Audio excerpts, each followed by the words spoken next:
In a weathered corner of the city, where old brick houses blink sleepily beneath the soft glow of street lamps, June sat within her snug attic apartment. The walls hummed with whispers of rain against glass, and a faint jazz tune played from the record player.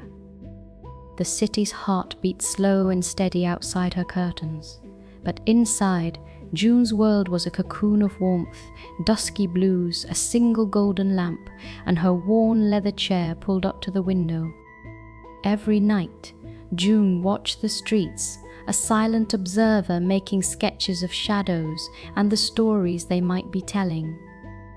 So, when a series of small, curious giggles danced up from the darkness below, a sound as clear and colourless as moonlight, June's heart leapt with intrigue. Who would be laughing at such an hour? And why did the sound seem to echo from both her dreams and the alleyway outside? Her pencil stilled mid-sketch. That gentle mystery was a call she could not refuse. June slipped into her navy coat, clipped the brass moon-shaped pin to its lapel, and, candle in hand, stepped toward her shadowy stairwell. Tonight, for reasons soft and unnamed, she chose to follow the echoing laughter.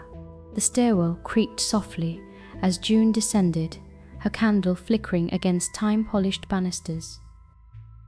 Outside, the city was swathed in sleep. Rain painted the cobblestones silver, and the distant siren song of a train curled through the humid fog. She paused beneath her own window, where the laughter had seemed to hover like a scent, sweet, uncanny, promising. A light above the alleyway cast the world in teal-shadowed chiaroscuro. The only movement, a cream-colored cat weaving between trash bins, its eyes reflecting pools of golden lamplight. June knelt to offer a gentle hand. The cat regarded her solemnly, then patted ahead, tail raised, as if inviting her to follow. With her candle glowing low, June pressed down the alley, the city both mysterious and familiar around her. Each step drew her deeper into a waking dream where everyday things assumed an air of secret importance. The world seemed more alive, more awake than June had ever known it to be at midnight. Water dripped from fire escapes, composing a secret rhythm. The city's buildings stood like silent sentinels, their windows dark except for the occasional pale rectangle, a private world briefly revealed, then quickly masked by rain. The cat slipped into a narrow, arched passage, pausing to glance back. When June ducked beneath the archway, the city's hush drew in close, and the giggle sounded again, closer now, as if just beyond the cool brick walls. A pale feather floated down from an unseen ledge. June picked it up, soft, grey, edged in silver. It seemed to glow faintly in her palm. The passage opened into a tiny, overgrown courtyard. Vines tangled in the lattice, illuminated by the trembling flicker of her candle.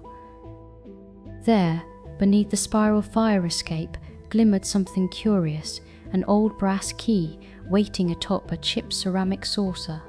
June approached, the courtyard thick with the scent of wet earth and distant jasmine. She crouched by the key, her heart thrumming with a gentle anticipation. As June reached out, the air stirred softly, almost as if another presence lingered in shadow. She picked up the key, feeling its cool, time-worn weight. The cat leapt lightly onto the fire escape and mewed, as though encouraging her on. When June looked up, she saw a faint impression of childlike shapes in the foggy glass of the ground floor window. Small handprints, a flickering shadow of someone waving. And then a vague, silvery giggle, swelling for just a moment in the mist. With a feather in one hand and the key in the other, June felt a quiet certainty. Out here, beneath rain and shadow and tender laughter, a gentle puzzle was quietly asking to be solved. Carefully, June followed the spiraling stairs upward, the key and feather pressed close to her chest. With every upward step, the air thickened with memory, a sense of soft voices and old lullabies. On the landing, she paused, listening to the city's hush, and then glanced at an unmarked, time-worn door. It held an ancient lock, the metal dulled with years of secrets. She fitted the brass key gently, almost surprised when it turned with the faintest sigh. The door inched open, revealing a dimly lit attic room far older than her own, filled with boxes and forgotten photographs. The air inside shimmered with dust motes, tiny galaxies spinning in shafts of cold blue moonlight. There, on the faded carpet, a circle of children's shoes stood, as if a group had only just left to dance in the rain.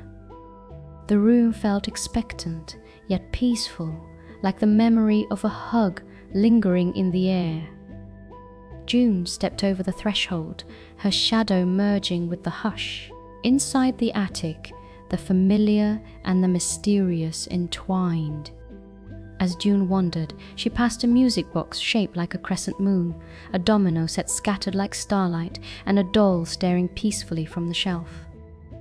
Her fingers trailed over old portraits, children with wide, shining eyes, a woman whose knitted scarf was remarkably like her own.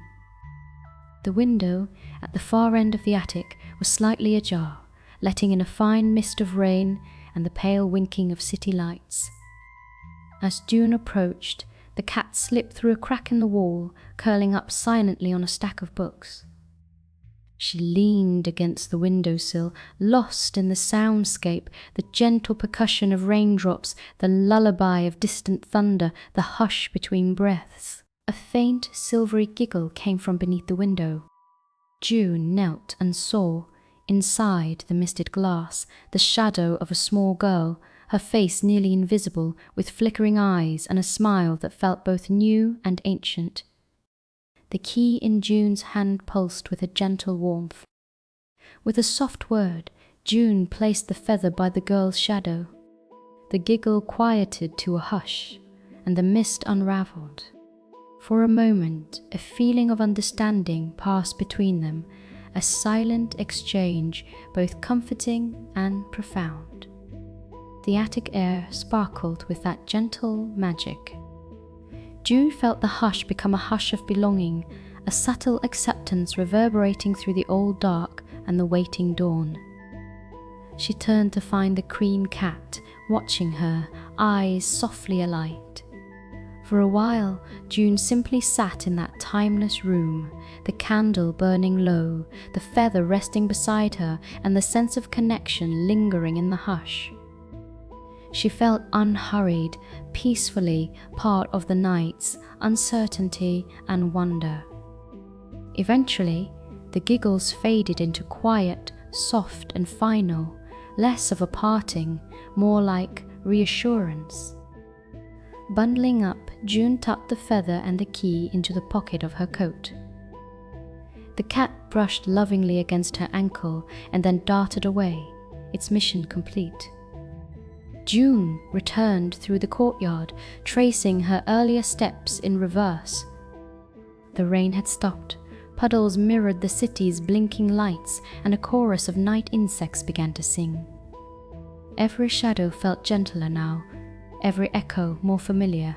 When June reached her attic home once more, she eased her window open to the drifting night air and watched as the city's gentle mysteries carried on, softer now, rippling only along the edges of her vision. The record turned in slow circles. The lamp's warm light caressed her page as she settled into her chair, key and feather nestled by her side. Rain-washed silence curled around her. Within that silence, June's heart held a new secret. Sometimes, what we search for in the darkness is not an answer, but a moment of shared wonder, a door opened just enough to let the magic in.